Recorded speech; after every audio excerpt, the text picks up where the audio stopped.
Hello, and welcome back to Raccoon City Real Talk. Today, we're changing things up a little bit. We're going to be looking at the Charlie Kirk case. I want to start off with some context here before I lead into a little more opinionated. And I want to also give a disclaimer at the beginning of this that everything on this show is alleged. The Federal Bureau of Investigation has a complex legal responsibility to the American people that is defined by a balance between enforcement of federal laws and a protection of civil liberties. As a dual function agency, it serves as both a federal criminal investigative body and a domestic intelligence agency. The FBI is legally mandated to investigate specific crimes defined under the United States Code. Their primary responsibilities include protecting the U.S. from terrorist attacks, investigating domestic and foreign terrorism threats within the U.S. borders, counterintelligence, protecting the nation against foreign intelligence operations and espionage, cybercrime, investigating major computer-based attacks and high-tech crimes, public corruption, investigating corruption at the local, state, and federal levels of government, civil rights, investigating color of flow, abuses, police misconduct, hate crimes, and human trafficking. So now, after looking at the primary responsibilities of the FBI, I would describe our relationship with the FBI like this. It would be like if I hired a landscaper to maintain my yard. I find out that landscaper is not maintaining my yard, but I continue to pay him. Then I find out that landscaper is sleeping with my wife, and I continue to pay him anyway. And then I start doing the yard work myself, but I just keep paying the landscaper's paycheck. That is how I would describe our relationship with the FBI right now. The FBI is taking advantage of the American people. They're taking advantage of the fact that they realize they have us all suppressed through fear. We flip the bill for their paycheck. Police misconduct, hate crimes, and human trafficking. Well, I mean, they're failing on the human trafficking. If you suspect a child is a victim of trafficking, the National Human Trafficking Hotline is available. Oh, so here we go. So that last note actually probably was something where why are you looking into the FBI and what the FBI is supposed to be doing for you? You sloppy tax-paying citizen, get back to work, right? They just want to crack the whip at us, collect their paychecks. They don't have to do their job. The filthy landscaper sleeping with your old lady. They've got control of the internet. You can't even do any research into their failures. Otherwise, they're going to start hitting you with questions. They're going to start, hey, what are you doing? Why are you doing this? That's our government for you. Well, I got news for you. This American citizen's not scared, and I never will be. I would rather standing on my feet than to live on my knees. My ancestors built this country, and it is my duty to keep it. I don't know what else to say. I mean, you get right down to it. And I'm nobody. I literally work a full-time job, right? I pay my taxes. I'm paying my taxes. That's the God's honest truth. Paying my taxes. I'm sure they feel like I ain't paying enough, but I'm paying them nonetheless. And I'm trying to do a little bit of research here to share it with people. They want to start cracking the whip on you. What? They want to, that's how they whip you into fear right there. Yeah, well, here you go. FBI, federal government. I'm not a jihadist. No, I'm not an extremist. I'm a patriot who feels that our country is being mistreated by the federal government, who is completely out of control at this point and needs to be brought under control. Let's put it that way. The federal government must be brought under control in this country, or they are going to give it to somebody else. If we're just going to sit by and let them do it, that's just how it is, I guess. I'm just one person, and I'm not going to live in fear of the government, no matter what the stakes are, no matter what the consequences are. I'm going to stand up for what I know my rights are in this country, and I think everybody else should too. Yeah, 29,000 cases of children reported missing, estimated approximate 3,570 victimizations in incidents reported to law enforcement annually. So, approximately a 38% of all detected trafficking victims in the United States were children.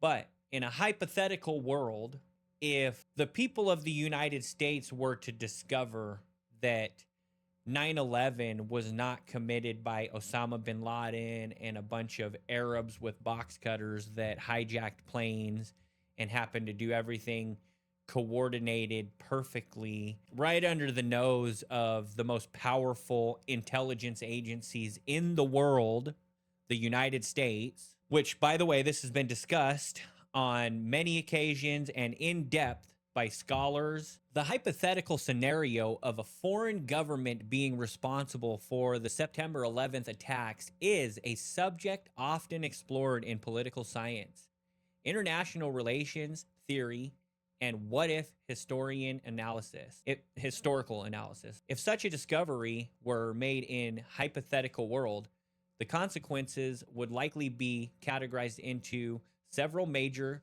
global shifts, according to scholars. Total collapse of geopolitical alliances. The most immediate effect would be the dissolution of the special relationship and the strategic partnership between the United States and Israel. The Truman Doctrine and NATO would be affected. Such an act could technically be considered an act of war under international law. This could trigger a complete withdrawal of the U.S. military and financial aid. That, by the way, would be great. Global isolation. The international community, through the United Nations, would likely impose unprecedented sanctions similar to or exceeding those placed on nations like North Korea or Iran. Radical shift in U.S. domestic policy. The domestic fallout in the United States would be profound. Public trust. A total legitimacy crisis would likely occur if it were discovered that the information had been known or suppressed by domestic agencies.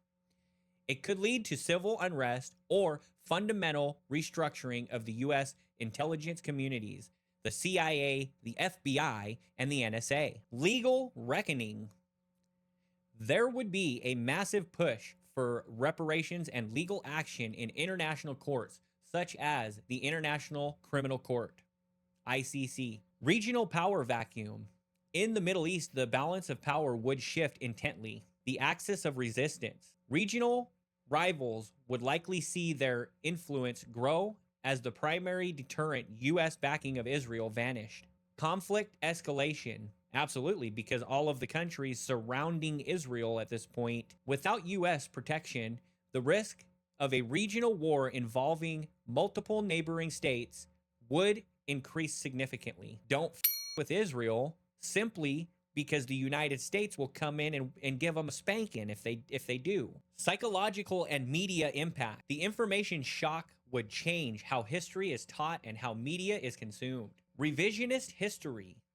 Decades of foreign policy and military intervention, like the wars in Iraq and Afghanistan, would be re-evaluated through a completely different lens, which they should. Institutional skepticism. It would likely lead to a permanent, deep-seated skepticism towards government narratives and mainstream media reporting on a global scale. Charlie Kirk reasons why it has to be seen as a cover-up. The 30-06 bullet explanation. This is a big one. This is a big one for me because I have spent my entire life hunting a lot of things with 30-06. Big animals too, deer. And a 30-06 does a whole lot more damage than what we've seen. On first glance, I would have believed it. In fact, I did believe it. When I first seen what happened to Charlie Kirk, and then I was told that it was a 30-06, I believed it. The problem is I continued looking at things, and then whenever you, which, by the way, they tried to hide this because Terrell Farnsworth took the cameras down, used the seat that Charlie Kirk was sitting on, and took the camera down that was positioned directly behind Charlie Kirk, took the SIM card out of it, and left. That's a crime. That's tampering with the crime scene, not investigated. The general handling of the investigation / trial, multiple backtracks, lack of explanation. One example is Terrell Farnsworth. How are you going to go and tamper with the crime scene, move the seat that Charlie Kirk was sitting on after they just scoop him up and take him off, right? He's been, apparently he was hit in the neck with a 30-06. You wouldn't even move him if that was the case, unless he had already passed. When you start moving him, that just would create more bleeding.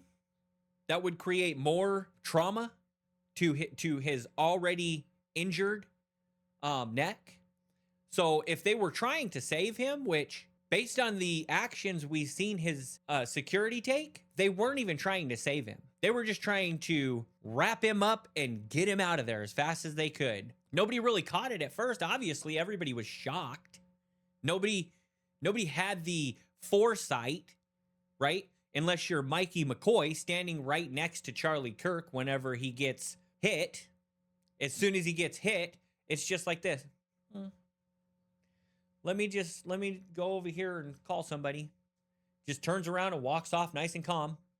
Most people haven't even seen that footage. People don't even care. They just eat up the official narrative and move on. There's a compilation of verifiable lies since Charlie's passing from those closest to him. Now that's a fact. These people came out and said that he never wavered on Israel, and it came out that they were lying because of private text messages that were released by Candace Owens, the same podcaster who's only working for clicks.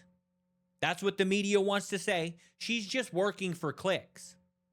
She released private text messages that proved the people closest to Charlie Kirk were lying on record, and people want to attack her, except what they're hearing about her or seeing on a clip, on a little short 10-second clip, because of the attention span crisis in this country where people just clip on through. No, let's attack Candace Owens, and yet these people are going after her when she's trying to uncover verifiable conflictions in the case against Tyler Robinson and in what happened to Charlie. Verifiable lies. Erica Kirk herself said that Charlie never stated he felt like they were going to. That's what he said. His own word. And Erica Kirk lied on a public stage that he didn't say that, and then had to retract it because of Candace Owens, because Candace Owens released proof of it. It's just like every other criminal out there. They're not sorry that they did it. They're only sorry they got caught. The sad thing is, Erica Kirk has the backing of our government. That landscaper that we're paying to our wife and not do our yard work. Yeah, that landscaper is backing Erica Kirk, bringing her into the White House. This is what we have to deal with. If you're paying attention, these are the points we have to deal with. And then we try to convince somebody in the real world that isn't paying attention. All the sheep out there. Let's try to convince a couple of sheep that what they're seeing is a lie. And it's almost impossible. It's like pulling teeth. People need to wake up, and people need to wake up now, because we don't have much more time. If we don't wake up, it's over for us. We're going to live slaves, which we already are. Things ain't going to get better. They're only going to get worse. I'm just pleading with people out there. Do your own research. Figure it out. Speak out. Talk to the people that you see on a day-to-day basis. Don't be silent. Have some courage. Have some honor. Have integrity in your life. You only get one life. Have integrity. And when you go out and you take your last breath, be proud of what you did here on Earth. Anyways, getting a little fired up there. Similarities to other high-profile assassination. There's some stark similarities that I was able to uncover between, and it's only one other assassination and then 9/11, but there are some serious issues that should be explained. And there's actually a breaking point having to do with Charlie Kirk's assassination that I'm going to be breaking here because I haven't seen it anywhere else. For those of you out there with flight radar technology and software, and you can go look at the flight radar. On the day of Charlie Kirk's assassination, there was planes that were flying around Utah Valley University, and the planes flew in a perfect pentagon. If you map them out, all of them, there was more than one plane. The planes that are unaccounted for, different things that's going on with their transponders where they're turning on and turning off, they create a pentagon over the top of Utah Valley University. Charlie Kirk was inside of the amphitheater, which is shaped as a pentagon. Kash Patel came out and said that Tyler Robinson was detained in the 33rd hour after Charlie Kirk's assassination. All of these are symbolic to these people that are controlling all of us and shaping the minds of countless sheep who refuse to wake up out of convenience or comfortability. Whatever the case is, it's cowardice, in my opinion. For 9/11, the breaking of the pillars, their collapse, symbolized the end of the old order. The third pillar, also a part of the occult symbology at that time, was the Pentagon. The five-pointed star signifies order out of chaos. Like I said, that's as much as I can give you on it because I have not researched each one of those, but each one breaks down into their own explanation if you want to go look into. The JFK assassination at the 33rd degree latitude. Also, Paul Bentley, known Freemason, punched Lee Harvey Oswald with a Masonic ring, leaving the mark of Cain. A ritual branding symbolizes scapegoat. The Heath is a barren place where the king is sacrificed, site of the first Masonic temple in Dallas. Dealey Plaza, it's the name of a plaza right there in Dallas, directly adjacent to where Kennedy was assassinated. All of these things are Masonic symbolism. Also, another interesting point, I was looking up earlier the trust in the FBI, and I mentioned it, but I didn't catch it. Right now, overall national trust, according to polling, just happens to be 33%. Don't know, whatever. It is what it is. It's all tinfoil hat wearing. And here's the thing. If we're all tinfoil hat wearing nut jobs, we're going to be taken advantage of for the rest of the time that our country exists, until it's not existing anymore. So you better get out of the mindset of the tinfoil hat wearing, and you better start reading between the lines. Because if you can't do that, there are people out there that are going to take advantage of us. They're not going to stop, and they're not going to admit their guilt. If you're waiting for the FBI to come out and admit that they did this to Charlie Kirk, how does that work? We're going to investigate ourselves. We're going to arrest ourselves. Don't worry, we'll take care of the problem. I'm just asking, how do we expect to get out of this situation that currently 76% of Americans overall understand that we're in? The number is incorrect. They're also lying about the number. I know they are. There's no way it's exactly 33% right now that do trust the government. I don't believe that for a second. It's probably like 5%. They'd be better off saying 3% if you ask me. Yeah, 3%. I could see 3% of the population, bear with me here, I could see 3% of the population right now, with everything I've seen, paying that landscaper that's his old lady that he has to clean the yard for. I could see 3%. 33, I don't see it. I know that this